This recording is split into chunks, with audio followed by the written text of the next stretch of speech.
প্ৰথম মই আপোনালোকৰ মিডিয়াৰ যোগেদি আমাৰ অসমবাসী ৰাইজক তথা হাজো সমষ্টিৰ ৰাইজ আৰু তথা আমাৰ এই 2 নম্বৰ পঞ্চায়তৰ জিলা পৰিষদৰ ৰাইজক মই বিহুৰ শুভেচ্ছা জনালো আৰু নমস্কাৰ জনাইছো।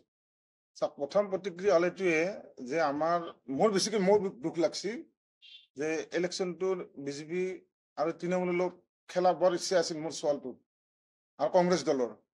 গতিকে দুৰ্ভাগ্যজনক তেওঁলোকৰ ভুলক্ৰমে তেওঁলোকৰ এইখন বাতিল হৈছে। বিজেপিৰ যিজন কেণ্ডিডেট আছিল তেওঁৰ এইখন বাতিল হ'ল।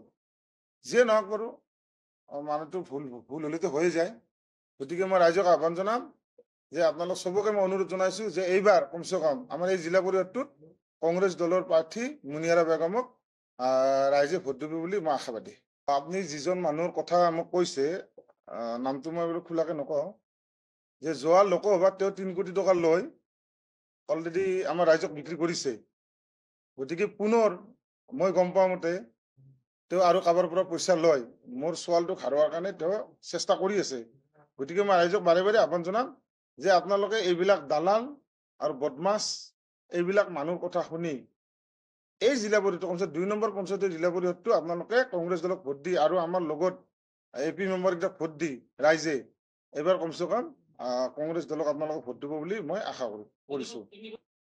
লুডু না দুলু কিবা যে আমাৰ যে নাটক দুলুৱে আৰু লুডু কিবা দুলু, এই দুলুৱে বোলে 3 কোটি টকা লৈছিল। মোক বিজেপিৰ এজন টপ মোষ্ট লিডাৰে কৈছিল যে আমি 3 কোটি টকা দিলো, 2 লাখ ভোট দিম বুলি আমাক কৈছিল। লাষ্টত আমি 50,000 কথা কলো, 50,000 ভোট দিয়ক। 50,000 দূৰৰ কথা 10,000 নাপালে। যিয়ে নহওক সেই লিডাৰজনে আকৌ হাজত আহি পুনৰ পঞ্চায়ত নিৰ্বাচনত মই জানাত দালালি কৰি আছে আৰু অন্য দলৰ ভোট বিচাৰি আছে। চাওক, আজি বিজেপিৰ কেণ্ডিডেটটো কিবা কাৰণত নাথাকিব পাৰে, কিন্তু মই শুনা মতে যে এতিয়া বিজেপিৰ ভোটটো দুলুক লাগে, তৃণমূলক লাগে। এতিয়া তৃণমূলটোৰ যদি ভোট লাগে, দুলু আহমেদ তৃণমূল নে বিজেপি নে কি, এই কথাটো ৰাইজে সুধিব লাগে দুলু আহমেদক। নহয়, তাৰমানে এইটো বেপাৰটো থাকে না মানুহৰ। এতিয়া আমি দিনে ৰাতি কষ্ট কৰো, নিজৰ বিজনেছ আছে কৰি থাকো, আৰু আমাক দলে টিকেট দিয়ে, মোকো দিছে, মোৰ ছোৱালীক দিছে, ভাইটিক দিছে, মোৰ মিছেছক দিছে।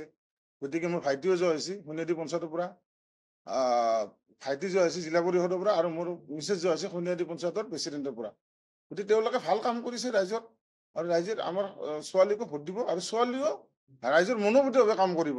কাৰণটো এইটোৱে যে যাৰ বাপাক ভাল তাৰ ছোৱালীও ভাল, যাৰ মাক ভাল তাৰ ছোৱালীও ভাল। গতিকে ৰাইজে দেখা পাইছে যে তাৰ মাকো ভাল বাপাকো ভাল। গতিকে আমি 2 নম্বৰী কাম নকৰো, দালালি নকৰো। কংগ্ৰেছত আছো, কংগ্ৰেছতে আছো, কংগ্ৰেছ হৈ ইলেকশ্যন খেলছো, 10টা পাৰ্টি সলোৱা নাই আৰু দালালি কৰা নাই। আপোনাক আৰু কি বুলি ক'ম, দুলু আহমেদ এজন দালাল, বদমাছ আৰু চূড়ান্ত বদমাছ। গতিকে যেতিয়া ইলেকশ্যন হয় হাজত তাৰমানে এইটো কি কৰিব জানা, দালালি কৰিব। দালালি মানে কাৰোবাৰ পৰা পইচা অলপ ললা আৰু পইচা লৈ এইবিলাক কৰি থাকে। গতিকে মই ৰাইজক বাৰে বাৰে আহ্বান জনাইছো যে আপোনালোকে হাতৰ ছবিত ভোট দিয়ক, মনিয়াৰক জয় কৰক আৰু কাউন্সিলৰ কেইটাক জয় কৰক। আৰু আমি চবৰে লগতে আছো। আমাৰ যোৱা হোৱাৰ পিছত আমি বিজেপিৰো কাম কৰিম, কংগ্ৰেছৰো কাম কৰিম, আৰু গৰীব ৰাইজৰো কাম কৰিম। গতিকে এইবাৰ আমি মনিয়াৰে যোৱা হ'ব বুলি মই বিশেষকে তোৰ দেউতাক হিচাপে আৰু মই কংগ্ৰেছ দলৰ এজন নেতা হিচাপে আমি আশাবাদী, আৰু মনিয়াৰে 35-40 হাজাৰ ভোটত জিতিব বুলি মই আশা কৰিছো। এইটোতো সঁচা বুলিও ক'ব নোৱাৰো, মিছা বুলিও ক'ব নোৱাৰো। গতিকে দুলু আহমেদে যদি কিনিব পাৰিছে, আমিও তাৰমানে ৰখাৰ চেষ্টা কৰিছো। দুলু আহমেদে দামপুৰত কংগ্ৰেছ দলৰ কেণ্ডিডেট এটাক আমাৰ কোনোবা কংগ্ৰেছ দলৰ নেতাৰ লগত যোগাযোগ কৰি মই কিনা বুলি মই গম পাইছো। কিন্তু সেইজন দুলু আহমেদৰ কেণ্ডিডেট 100% হাৰি আছে দামপুৰত, এইটো আপোনালোকে জানি থৈ দিয়ক। 100% কিনাটোও হয় আৰু দুলু আহমেদৰ কেণ্ডিডেটটো হাৰাটোও খাটাং।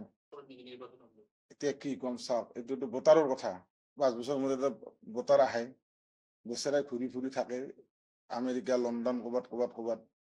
গতিকে এইটো পইচাটো কাৰোবাৰ দলৰ পৰা লৈ আকৌ ঘূৰিব লাগিব না। এই আহিলে তো মেৰ পিছতে জুনৰ পিছত জুলাই যাবাৰে টিকেট কাটা আছে, কিজানি খবৰটো ল'বচোন। পঞ্চায়ত ইলেকশ্যন হৈছে, 50-60 লাখ টকা লৈ কাৰোবাৰ পৰা এইফালে কিনা বেচা কৰি আকৌ যাবৰ হ'ল নহয়। হাফ পেণ্ট পিন্ধি ঘূৰাটো, টিকেটৰ বেপাৰ কৰে, চব্জিৰো বেপাৰ কৰে, দালালিও কৰে, কি কৰে এইটো দুলু আহমেদে জানে। কি যে ড্ৰাগছৰো বেপাৰ কৰে, এইটো মই শুনা পাইছো দেই। দুলু আহমেদ বোলে ড্ৰাগছৰ লগতো জড়িত বুলি মই শুনা পাইছো।